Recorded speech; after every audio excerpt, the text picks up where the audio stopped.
Eu sou a Carol. E eu sou a Luísa. Seja muito bem-vinda ao IntegraCast! Mais um episódio maravilhoso, com uma convidada maravilhosa que já vamos apresentar para vocês. Mas antes, queremos agradecer os nossos colaboradores. Vó Alzira do Pechincha, que sempre traz um bolinho maravilhoso pra gente.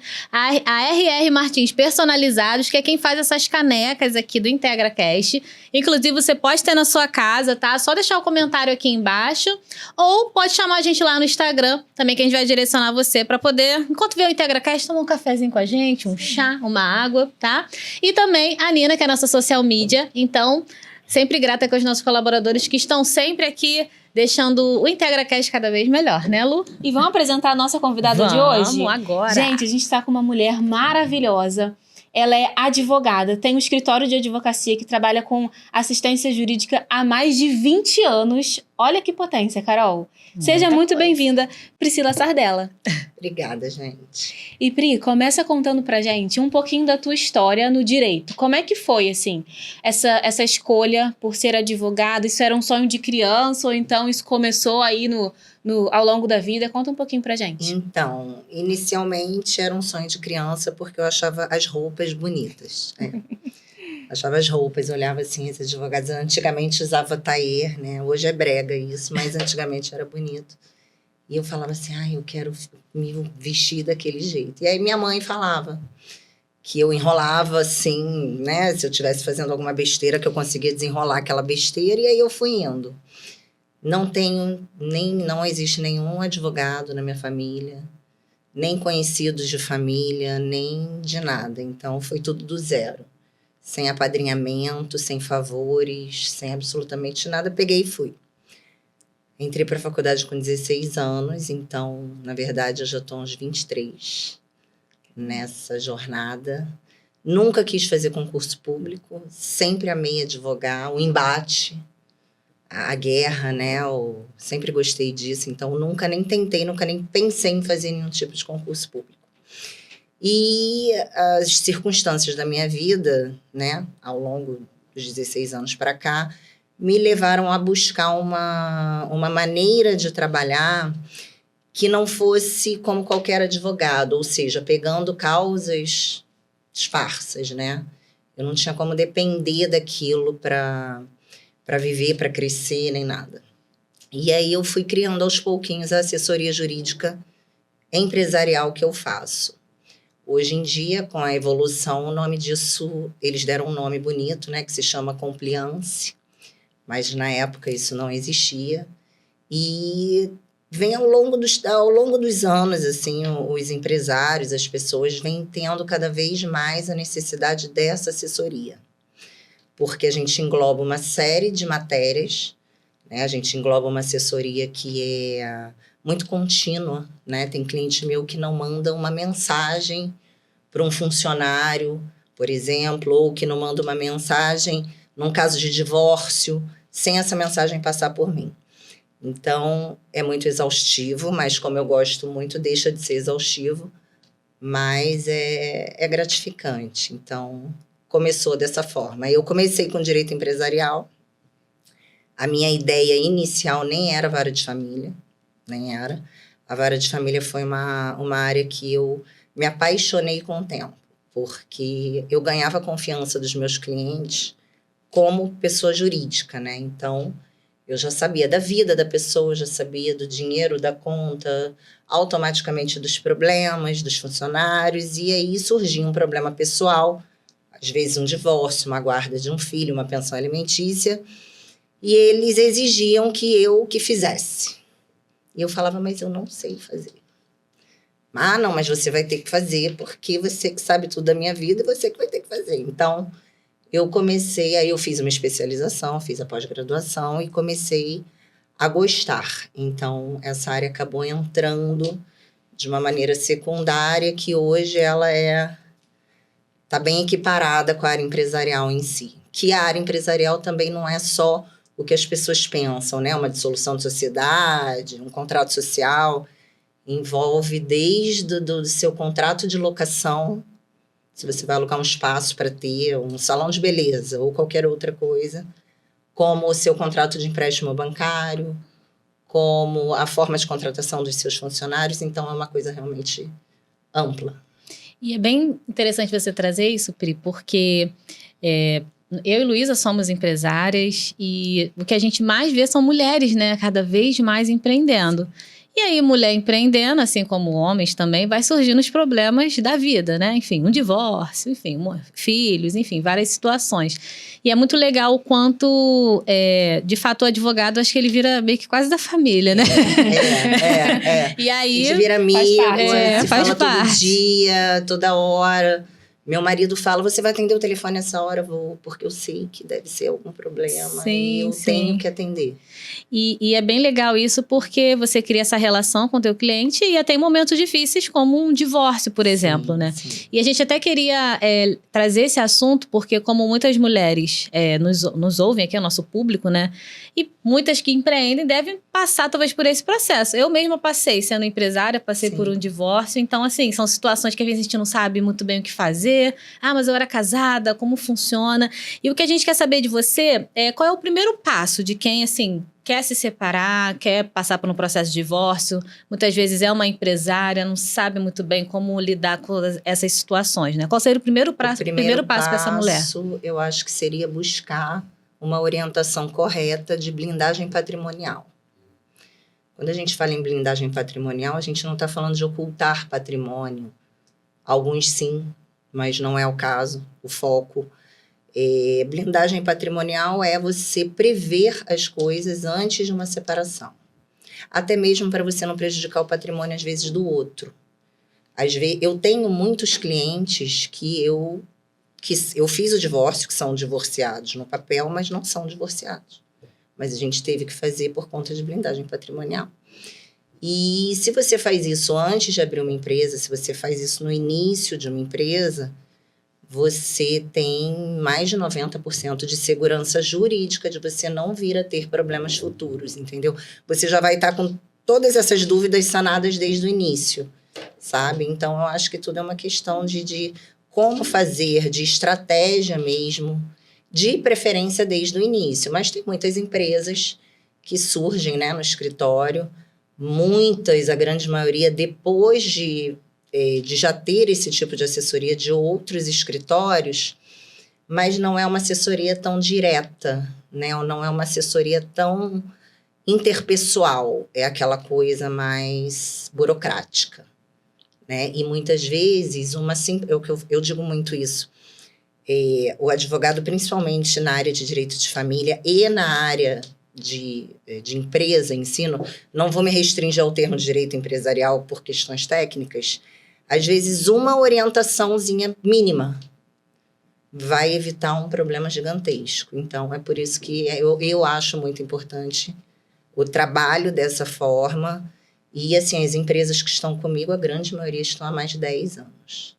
Sabe? Tem cliente meu que diz que eu sou o plano de saúde. Legal. E é porque a gente tem esse relacionamento e aí tudo a gente vê antes. Não, peraí, não assina esse contrato. Não, fulano, você não vai contratar dessa forma, você vai contratar dessa. Ah, mas o fulano fez isso, dá uma advertência. Então, são coisas que acontecem no dia a dia e que tem fulminado aquela coisa do advogado só servir para apagar incêndio, que é ainda a visão de muita gente. Mas eu estou na estrada aí há quase 23 anos, vem melhorando muito, mas ainda muitos empresários têm uma visão muito arcaica nesse sentido. Acha que é muito caro, ou acha que vai atrapalhar, ou acha que não precisa. Ah, mas eu já tenho contabilidade, não preciso. Mas na prática é muito mais profundo do que isso. Eu tenho cliente que está comigo há, sei lá, 6 anos, sem ter um processo, sem ter problema nenhum. Mas por conta disso, porque a gente preveniu antes. Previne antes. Eu ia tocar justamente nesse ponto e falar essa palavra, que eu acho que é muito importante, que eu tenho percebido muito hoje em dia nessa questão do direito, da advocacia, que os advogados, eles têm se posicionado muito nessa forma de trabalhar com a prevenção, porque eu acho que a ideia que a gente tinha do advogado era esse, né? O caos surgiu, sim, então agora eu vou procurar um advogado. Mas hoje em dia tem tido um movimento justamente dessa assessoria, dessa prevenção, né? E aí, como a Carol falou, e uma coisa que você trouxe que eu não sabia, né? que tem essas outras formas da gente, sei lá, fazer um divórcio para poder proteger o patrimônio. Sim. Então, tem várias outras formas da gente entrar nessa questão familiar e também proteger o nosso patrimônio. E aí, Pri, entrando nessa questão de vara de família, eu queria te fazer uma pergunta. Eu sou psicóloga, então vou te fazer um pouco mais dentro dessa área. Muita gente ouve falar de alienação parental, né? Hoje em dia parece que tem um boom, as pessoas estão falando sobre isso. E aí, eu queria que você trouxesse pra gente o que é essa alienação parental, quais são os comportamentos que configuram de fato uma alienação parental, porque como o nosso público, a maioria é um público feminino, eu acho que vai ser legal a gente trazer um pouco isso e trazer esse esclarecimento para quando essa mulher também pode buscar ajuda. E às vezes a gente também percebe que pode ter um comportamento ali que não é uma alienação parental, então não vai configurar. Então, traz essa explicação pra gente. Então, a alienação parental, inclusive, tem sido divulgado agora, não sei se vocês viram nas últimas semanas, a lei da alienação parental foi revogada. Na verdade, a lei não foi revogada, o projeto foi aprovado no dia 3, se eu não me engano, agora, desse mês de dezembro, semana passada. Por quê? A alienação parental é quando o pai ou a mãe, o genitor, independente se é uma relação homoafetiva ou não, tá? Então eu uso o termo genitor, mas também pode ser um pai ou uma mãe socioafetivo, né? É quando você impede ou você prejudica o contato com o outro. Não vai para casa do papai porque a casa da mamãe é mais legal. Na casa do papai tem mais brinquedo. Eu tive um caso essa semana que o pai me ligou desesperado dizendo que a mãe falou que a menina não pode dormir com ele porque ele é menino. Isso é uma alienação parental. A não ser que exista indícios de abuso sexual infantil, que não é o caso nesse cenário.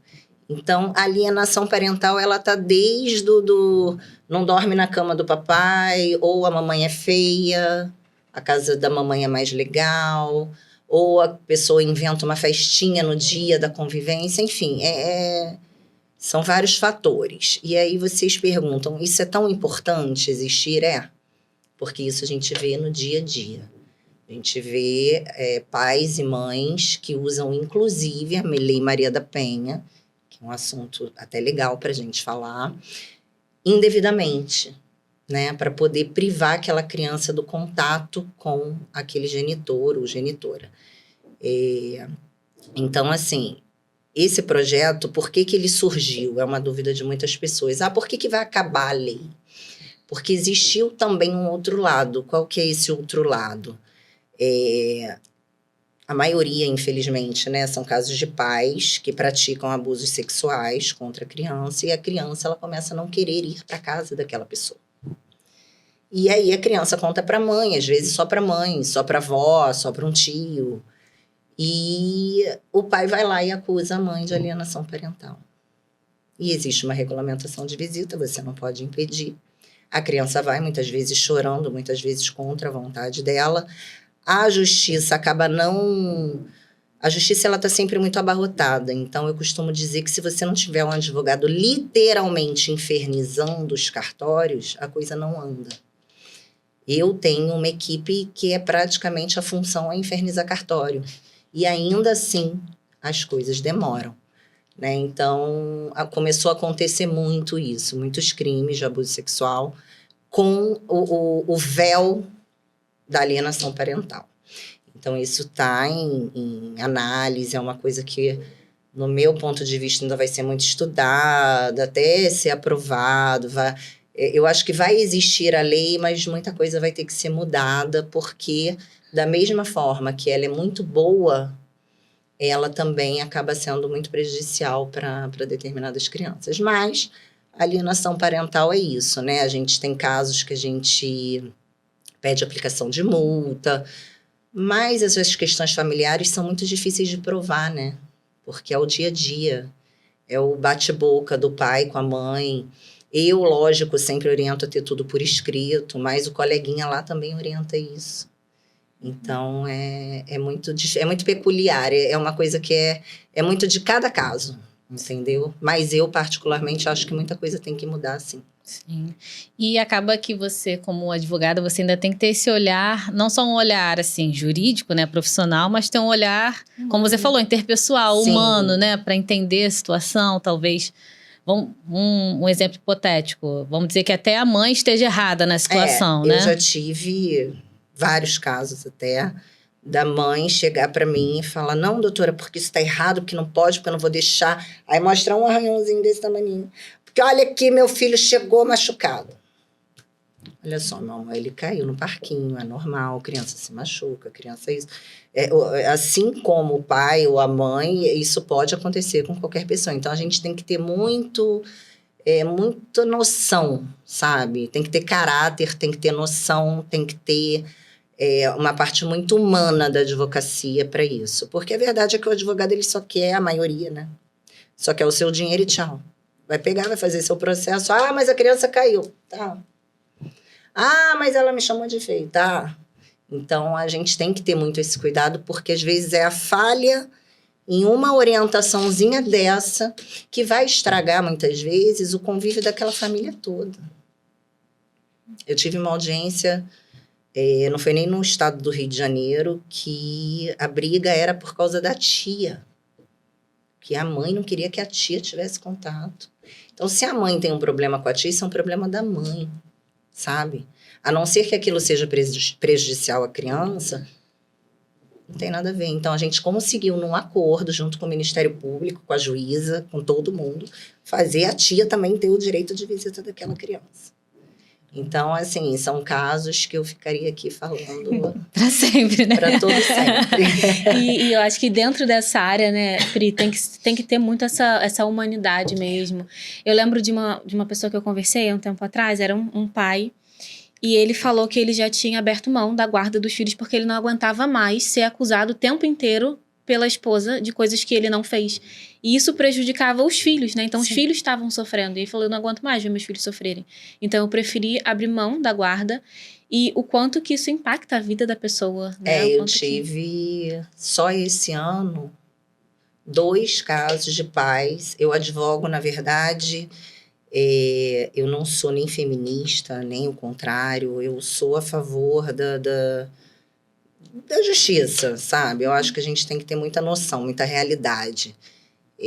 Nesse caso, a cliente, né, a mãe, contratou um escritório especializado em não sei o que lá, da expectativa, do gênero.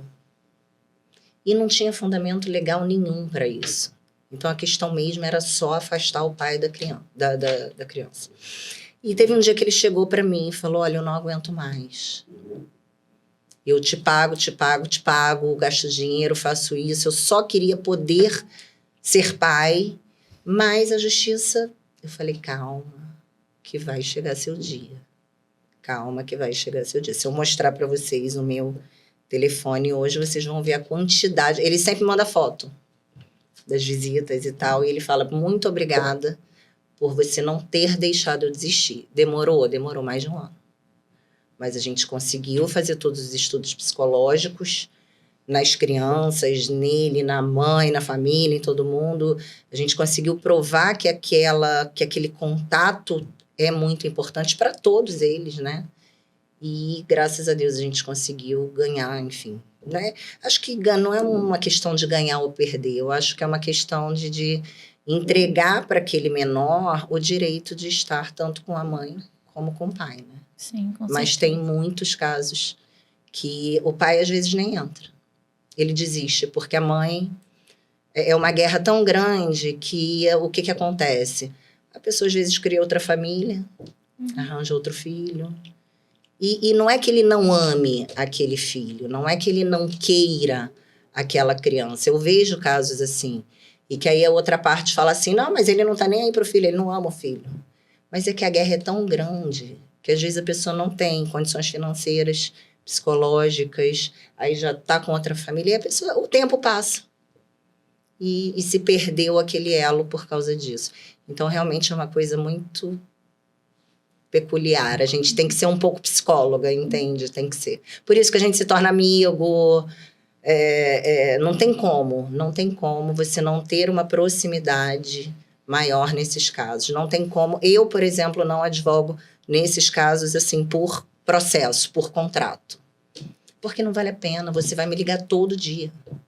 Para eu fazer um trabalho bom com você, você vai ter que falar comigo, eu não vou dizer todo dia, mas no mínimo 3 vezes na semana, o tempo todo. Porque senão você pode até falar ou fazer algo que vai contra o meu próprio trabalho. Então, você tem que ter, sim, um relacionamento estreito, baseado em muita confiança. E o advogado, ele tem que ter muita noção. E, infelizmente, é um pouco difícil.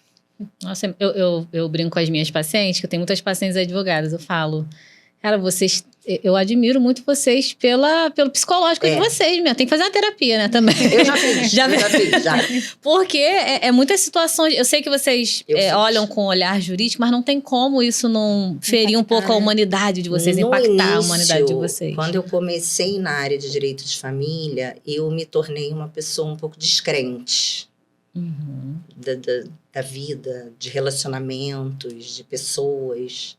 Você vê tanta coisa ruim, né? Porque você vê tanta coisa ruim que você fala, ai, não quero mais, vou desistir.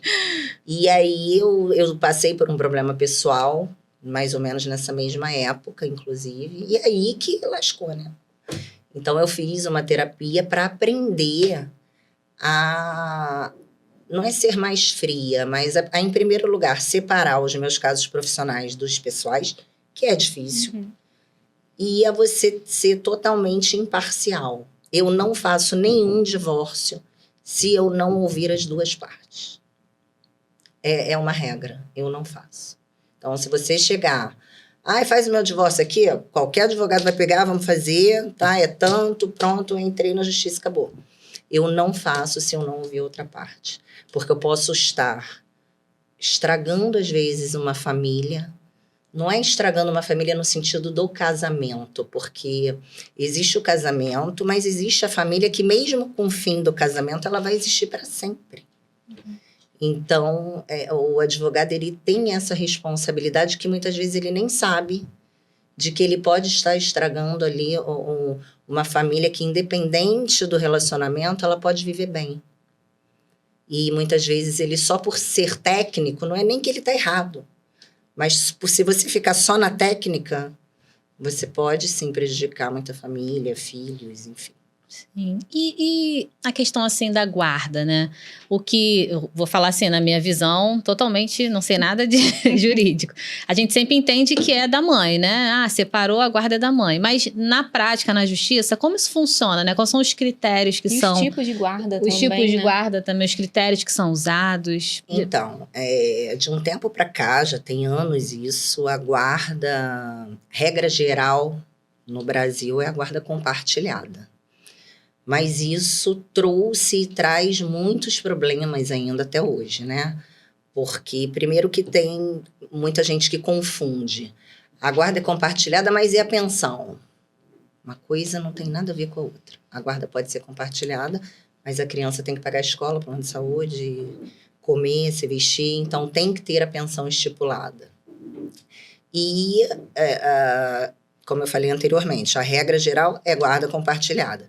Só existe guarda unilateral em casos de que, comprovadamente, ou aquele genitor ele é prejudicial para a criança, às vezes um uso de drogas, violência, próprio desleixo, falta de cuidado com a criança, às vezes nos dias que a criança está com ele ou com ela, fica somente com terceiros, então... A gente consegue comprovar. Eu estou com um caso agora, é um bebê de 1 ano e 7 meses, que a mãe conseguiu agora a guarda unilateral, porque, além do pai não cumprir as normas estabelecidas para o acordo, quando ele resolvia aparecer, ele gerava um gatilho emocional terrível num bebê de 1 ano e 7 meses. Num bebê de 1 ano e 7 meses. Então, a criança ficava, assim, dias e dias mal, porque ele queria aquele contato maior do pai, ele não tinha. Então, a gente conseguiu a reversão da guarda e conseguiu fazer uma visitação que a gente chama de visitação gradativa. À medida do comportamento que o pai for melhorando, à medida que aquela criança for também crescendo e entendendo, a gente vai aumentando. Mas, enquanto isso, a gente tem que pensar na saúde emocional da criança. Mas um erro também que muita gente acha, a mãe, né? Porque aí entra a mulher, né? A mulher tem que ficar em casa cuidando da criança. O pai sai, o pai bebe, o pai curte, o pai viaja, o pai arruma 10 namoradas.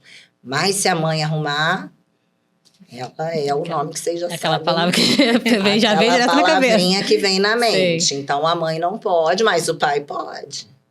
Então, isso é uma coisa também que a justiça tem mudado muito. A gente tem conseguido mudar muito essa visão. A mãe pode ser prostituta. É um problema dela. Desde que ela seja prostituta, mas ela seja uma boa mãe, ela não perde a guarda dela por causa disso. Ela não perde o direito dela ser mãe. O que ela faz com ela, com o corpo dela, com a vida dela, é problema dela, desde que ela seja uma boa mãe dentro de casa. Então, muitos homens ainda ameaçam muito as mulheres, as mães, por causa disso. Né? Aquele famoso, eu pago pensão para você sair com macho. Paga 200 Paga reais. 200 reais de pensão, você bota silicone, você tem carro e você ainda paga comida pro macho. Então, isso está sendo... Ainda é muito arcaica, né? A nossa justiça ainda é muito arcaica. Mas isso está mudando. E, assim, o que eu falo para as minhas clientes quando eu pego casos assim é não tenha medo. Não tenha medo. Tem cliente minha que eu mando pegar o bebê conforto. Ah, hoje é o dia de você ficar com o Joãozinho? Ah, mas o pai tá no bar. Você pega o bebê conforto, bota na mesa do bar e fala, tchau, meu amor, agora o filho é teu, cuida aí. Porque eles não querem a responsabilidade exatamente igual. Então, se é para ser igual, é para ser igual.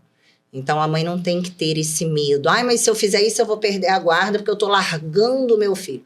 Não, você não tá largando seu filho. Você está fazendo seu pai ser pai do seu filho. A não ser que ele não queira. Aí eu também não acho que eu sou um pouco contra.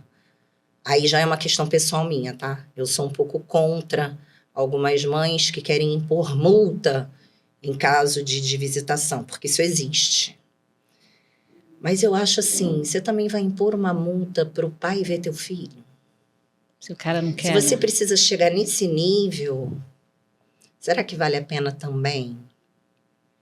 Então, é o que eu falo. Depende de cada caso, mas ainda assim os homens, eles ameaçam muito. Essa questão da pensão, então, é a coisa mais linda, né? É a coisa mais linda, porque eles acham que 200 reais dá para fazer milagres. Né? E aí ameaça que vai tirar a guarda, que vai fazer, que vai acontecer. Eu só aviso assim, manda fazer, faz. Fala, deixa fazer.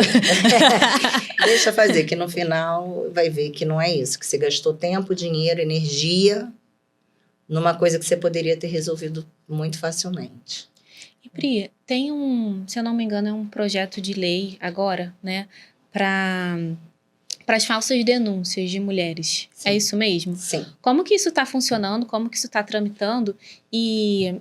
se você tem percebido que, de alguma maneira, isso tem gerado algum tipo de medo nas mulheres em denunciar, por achar assim, podem me enquadrar nisso aqui, pode ficar ruim para mim. E como também você acredita que isso pode inibir, de fato, as falsas denúncias, porque a gente sabe o que acontece, né? Na verdade, o que acontece, por mais que o nosso próprio governo, internet, mídias estejam... a cada vez mais jogando informações e munindo a população de informações, ainda é muito pouco, né? Ah, mas tem um projeto de lei que vai fazer com que seja crime as falsas denúncias. Eu acho isso ótimo, porque eu tenho muitos casos de pais que sofrem por falsas denúncias só por vingança. Então, eu acho isso ótimo. Mas, ao mesmo tempo, tem um outro lado, né? Principalmente quando você fala de pessoas com poder aquisitivo, não estou falando só de dinheiro. Então, isso gera medo. Olha, mas se você fizer isso, eu vou fazer isso com você, eu vou acabar com a sua vida, vou acabar com a sua reputação, vou fazer isso, vou dizer... Né? Então, tem muito isso. Hoje em dia, já existe o crime de denunciação caluniosa. O crime de denunciação caluniosa nada mais é do que você entrar fazer um registro de ocorrência por alguém que te imputou um falso crime, que nada mais é do que o caso alienação parental, da violência doméstica, já existe isso. Só que não é praticado. Se você chegar na delegacia sem um advogado, e eu digo mais, sem um advogado que vá rodar a baiana, nada vai acontecer. Então, por conta disso, dessa desinformação, acho que também é muito falho o nosso sistema, né, nesse quesito. Está em trâmite essa questão teve uma deputada e teve um deputado também, se eu não me engano, que eles criaram isso justamente para evitar. Por quê? Como os casos de violência doméstica eles são gritantes, né? É uma coisa absurda. Casos de feminicídio e tudo mais, realmente fica muito difícil a mulher comprovar. Mulheres, às vezes, de classe média ou alta, ou qualquer pessoa que tenha um celular ou que tenha um contato, ainda é um pouquinho mais fácil. Você pode contar para uma amiga, né? Você pode buscar provas. Eu oriento muitas clientes a buscar provas, mas nem todo mundo tem essa informação. Existem aquelas pessoas em situações vulneráveis que não tem nenhum telefone, que vivem até em cárcere privado. Como é que você vai fazer? Então, tem que existir essa questão de ser mais apertado, de ser mais... de ter alguma maneira de comprovar, mas, ao mesmo tempo, se você tirar isso, você vai estar punindo essas mulheres também. Então, é aquela mesma história, né? Tudo tem que ser analisado caso a caso. Mas como tanto o nosso judiciário, como as nossas delegacias, elas estão tão abarrotadas de caso, se você não tiver um suporte, fica muito difícil. Então, o ideal é que cada mulher tenha pelo menos que seja uma amiga, para poder dar um suporte. Sim. E você falando agora, me remeteu muito o que a gente falou lá no início, essa questão da prevenção, né? Porque eu acho que... E também do conhecimento. Eu acho que até essa porta aqui do podcast, as redes sociais, né? Enfim, você com certeza deve trazer conteúdos falando desse e outros assuntos. Isso eu acho que abre os olhos de muitas mulheres que, ou porque estão numa situação vulnerável financeira, ou porque realmente não sabe. Às vezes tem até uma condição melhor financeira, mas não tem essa informação. Então, com certeza você falar sobre isso de uma forma que eu, que não sou da área, a Luísa também não, a gente está entendendo super bem. Então, acredito que é uma forma de trazer esse conhecimento para essas mulheres. E até voltando um pouco naquela parte das nossas queridas seguidoras empresárias, né? Que, como você falou, você acaba cuidando, né, desses empresários e empresárias de forma 360, vamos botar assim. Sim. Eu adoro essa palavra, 360, adoro falar. Uma dúvida também que muitas mulheres têm, até como empresárias, é sobre essa questão de PJ e CLT. De como contratar, né? É uma dúvida que eu tenho também, inclusive, como empresária, porque nós não somos criadas muito para ser empresárias, nas nossas profissões, nós somos da área da saúde. Eu acredito que em outras áreas também a gente não aprende isso, a gente vai aprender na marra ou quando leva um supapo de alguma situação, aí tem que ligar para Priscila, me ajuda aqui. Então, já para a gente se prevenir nessa situação, né? Mais uma situação, além de toda a questão que a gente falou de família, qual é a forma certa de contratar? Existe uma regra ou vai depender da situação para as empresárias que estão nos ouvindo aqui, que quer crescer? Porque para a gente crescer, a gente tem que ter gente na nossa equipe, né? Não tem jeito. Não existe uma regra e uma coisa que eu costumo dizer, sem menosprezar nenhuma profissão, muito pelo contrário, você vai abrir uma empresa, você acha que você contratou uma contabilidade, você está feita, né? Pronto, resolvi. Ele vai me orientar tudo. Contador não é advogado e advogado não é contador. Se você me perguntar qualquer coisa de contabilidade, não, peraí, eu vou ligar para o contador da sua empresa. E essa parte de contratação é uma parte que fala muito sobre isso. Eu, por exemplo, eu tenho um contato direto com todos os contadores de todas as empresas que eu presto assessoria. Porque nem sempre o que ele acha que deve ser é o que deve ser. Porque quando chega uma ação judicial, quem vai resolver sou eu, não é ele.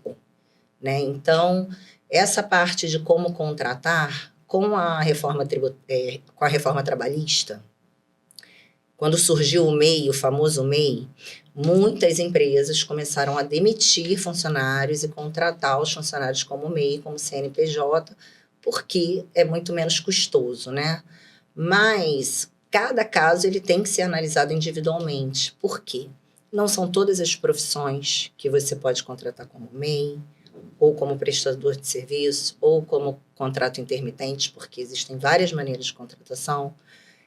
Às vezes, a forma que você fala com aquele funcionário, sem querer, você transforma ele de MEI para PJ, para contrato normal. Sem querer. Por quê? Vou te dar um exemplo. Eu trabalho para clínicas de estética, eu gosto muito dessa área, né? E trabalho para muitas clínicas, e nessas clínicas o que acontece? Existem muitas prestadoras de serviço. Clínicas, salões de beleza, né? Muitas prestadoras. E aí eu vou dar um exemplo para vocês. A prestadora é massoterapeuta. Aí tem a secretária que passa as funções para ela, ou que passa a agenda para ela. Se essa secretária falar com ela de uma maneira que exista ordem, subordinação, horário pré-determinado, ela já transformou sem querer, uma coisa que o dono não está nem sonhando, a dona ou o dono. Ela já transformou aquele contrato que era para ser um microempreendedor individual, um MEI, para CLT. Porque não tá, a forma do trabalho não está enquadrada naquelas características. Então, a gente tem que analisar tudo. O que a pessoa vai fazer, quanto ela vai ganhar, como ela vai ganhar, quais os horários que ela vai trabalhar, se ela vai ter alguém diretamente passando as coisas para ela, o que não pode quando é MEI. Então, por isso que eles chamam, não sei se vocês já ouviram falar, na pejotização da pessoa física. Só que, assim, em muitos casos, o funcionário ele não tem o que fazer, né? Senão ele vai para a rua. Então, o patrão fala, olha, eu vou te demitir e você vai fazer um MEI, vai abrir um CNPJ que você abre em 2 minutos na internet. E é assim que você vai trabalhar. Só que a justiça começou a pegar esses casos, né? Começou a chover casos como esses na justiça. E aí, os empresários agora estão começando a pensar em analisar como contratar. Porque é o que eu costumo dizer também. Se você tem uma análise prévia, uma consultoria prévia, você evita um processo que pode quebrar a sua empresa amanhã. É uma coisa bem pequenininha, às vezes uma pergunta por telefone. E pode gerar um processo e aquilo pode quebrar a sua empresa amanhã.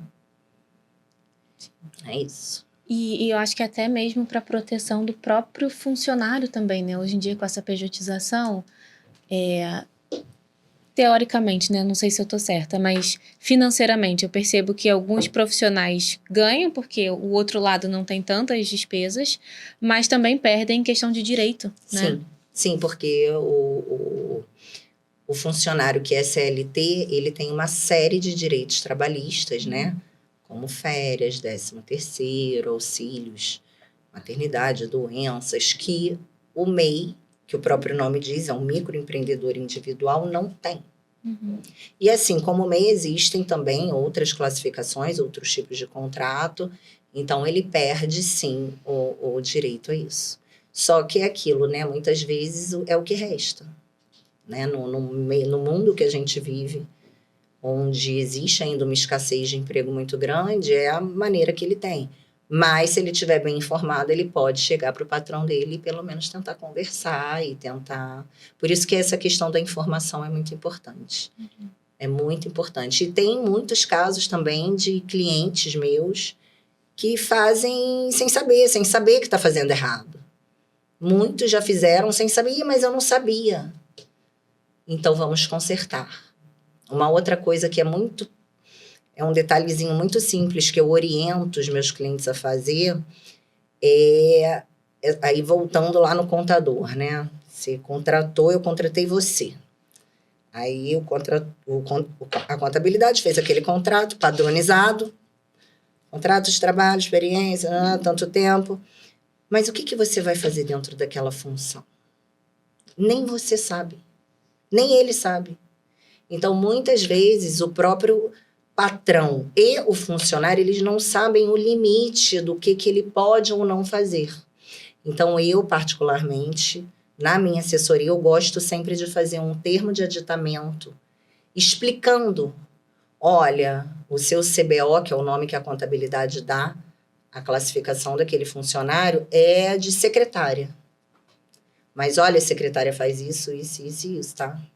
Isso evita não só o patrão receber aquela ação trabalhista, mas evita também o próprio funcionário de achar que ele está fazendo algo que ele não deveria. Então, às vezes, você gera uma insatisfação para aquele funcionário, que ele acha que ele faz demais e, na verdade, não. Então, assim, é uma coisa boa para os dois, entendeu? É uma coisa que você regulamenta, sana vícios e evita problemas até de interpretações duvidosas para os dois lados. Mas isso é uma coisa que pouquíssimas pessoas fazem. Todo mundo acha que não precisa. Só vai achar que precisa quando chega lá a reclamação trabalhista com um pedido chamado desvio de função. Aí, quando chega isso, a pessoa ia, mas a pessoa podia fazer isso e não tem no contrato. Só aí que a pessoa realmente vê que é preciso fazer isso. E se tivesse se prevenido antes, não chegava nesse ponto, Nem né? tinha pensado. E me diz uma coisa, com relação a essas questões de processos trabalhistas, né? Vamos pensar num colaborador CLT. E olhando muito pra gente que é mulher, que eu acho que acaba sofrendo muito essas questões, por exemplo, de assédio dentro do ambiente de trabalho. Qual é a hora, assim, que você acredita de denunciar? Como é que a gente consegue perceber que a gente está vivendo num ambiente juridicamente inseguro com relação a essa questão? Ou pela pressão que é colocada em cima do funcionário, né, por produtividade. Hoje em dia, a gente até pode falar sobre isso também, a atualização da NR1, trazendo aspectos de saúde mental, mas também com relação a essa parte de assédio. Então, são dois assuntos, né, distintos. Essa questão da NR1, ela está introduzindo questões psicológicas como questões profissionais, né? Então, no meu dia a dia com as minhas empresas, está crescendo absurdamente os casos de funcionários dizendo que estão com depressão, síndrome do pânico, enfim, isso, aquilo, outro, porque o patrão falou, não deu bom dia para ele naquele dia. Então, a gente tem muitos casos de funcionários que, de certa forma, estão se beneficiando disso, e temos o contrário também, de patrões que são abusadores mentais, e além da questão de pressão por trabalho, existe a questão de gênero também, tá? Tem um caso trabalhista que nós fizemos agora, que nas reuniões, a pessoa, a gestora, ela dizia que a funcionária era uma perdida porque ela tinha um filho de cada homem. Eita. E ela dizia isso nas reuniões de maneira, assim, bem tranquila. Isso é um caso seríssimo. E você vê uma mulher para outra mulher. Então, não são só os homens, né? A gente também não pode titular, né? Colocar assim, não, são os homens. A maioria são homens? São, mas a gente tem, na prática, muitos casos de mulheres que se acham, né, tão empoderadas, tão maravilhosas, que acabam denegrindo a imagem das suas próprias funcionárias, entende? Então, eu acho que o momento, você perguntou do momento de fazer isso. Você pode fazer isso, inclusive, com o seu contrato de trabalho ativo.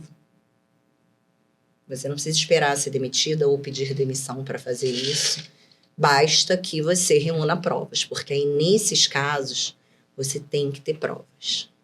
Porque na Justiça do Trabalho, o ônus da prova é de quem entra. Então, seja um e-mail, seja uma gravação, seja uma testemunha.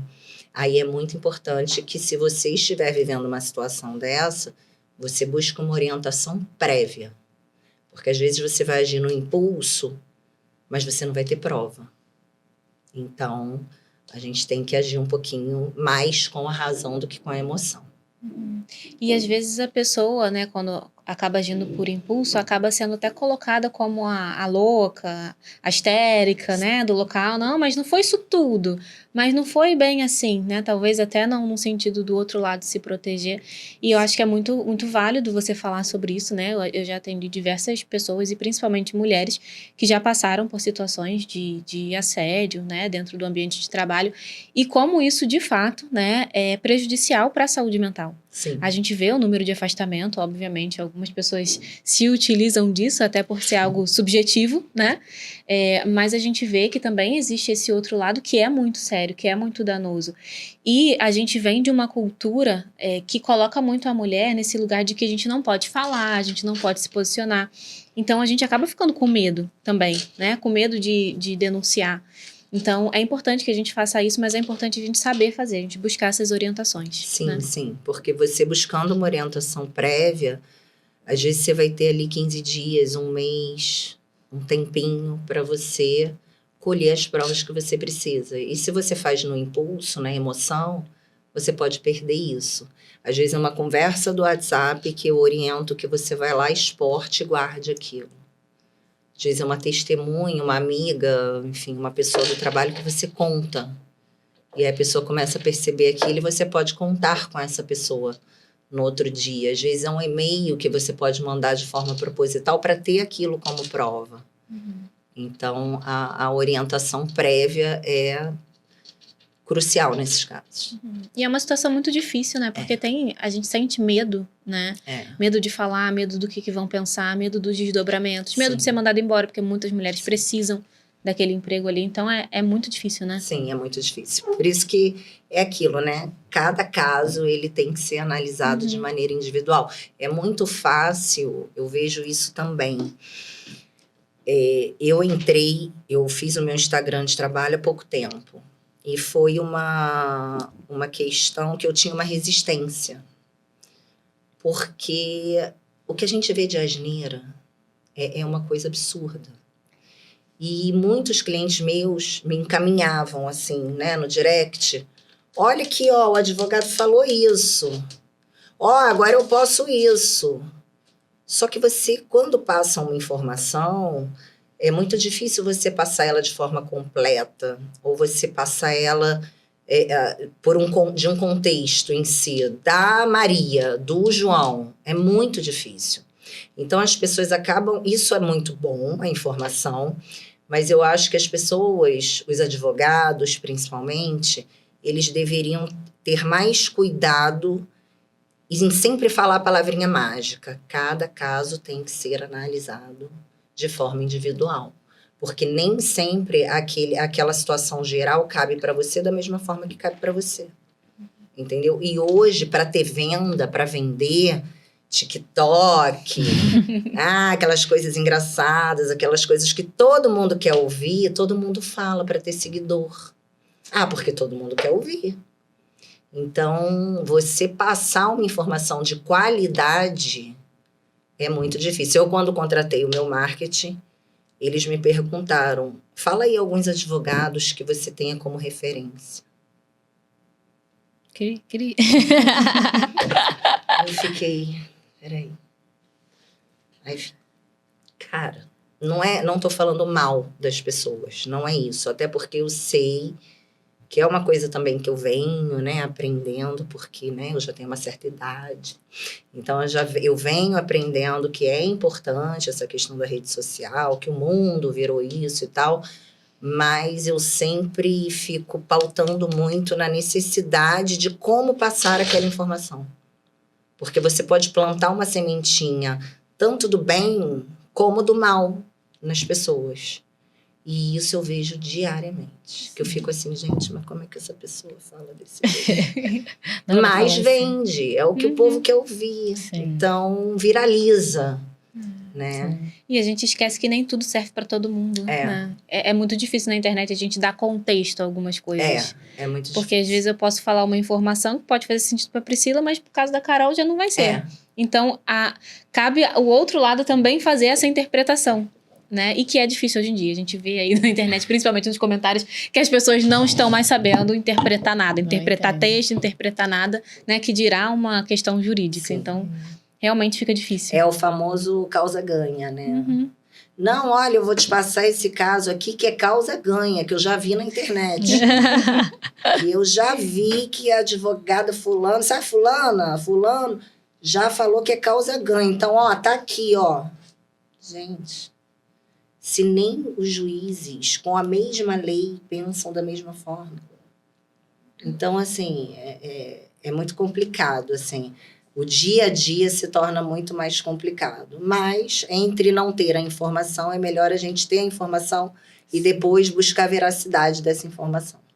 E o legal é que isso também traz um diferencial seu, né? Até mesmo nas redes sociais, né? Das pessoas entenderem que você vai trazer a informação, o direcionamento, mas eu acho que até, não só no teu contexto como advogada, e até em outros contextos também, é importante as pessoas entenderem que, por exemplo, no nosso caso, não tem como a gente dar um diagnóstico pelo Instagram pra pessoa. Impossível. Assim como tem como você falar, porque a mensagem que tu me escreveu aqui, a causa já é ganha, tudo certo. A gente sempre precisa analisar. E eu acho que, de uma certa forma, as pessoas elas estão em busca disso, né? Do algo personalizado. Acho que as pessoas estão muito cansadas desse negócio de é igual pra todo mundo, vai dar certo pra todo mundo. E é legal que você já... É uma essência sua já no seu trabalho, né? Desses 20 anos e... Acho que trazer isso nas redes sociais com certeza vai ser muito, muito legal. E, inclusive, a gente queria que você deixasse um recado aqui para as nossas seguidoras, para as mulheres que estão nos assistindo, que com certeza vão se inspirar em você como mulher também. Acho que você trouxe muita informação, coisas que a gente nunca tinha falado aqui no podcast também. A gente adora trazer assuntos diferentes. Então, com certeza, trouxe muito conhecimento para as nossas seguidoras. E eu queria que você deixasse um recado para elas, do seu coração. Aquilo que você quiser falar na nossa câmera do recado aqui.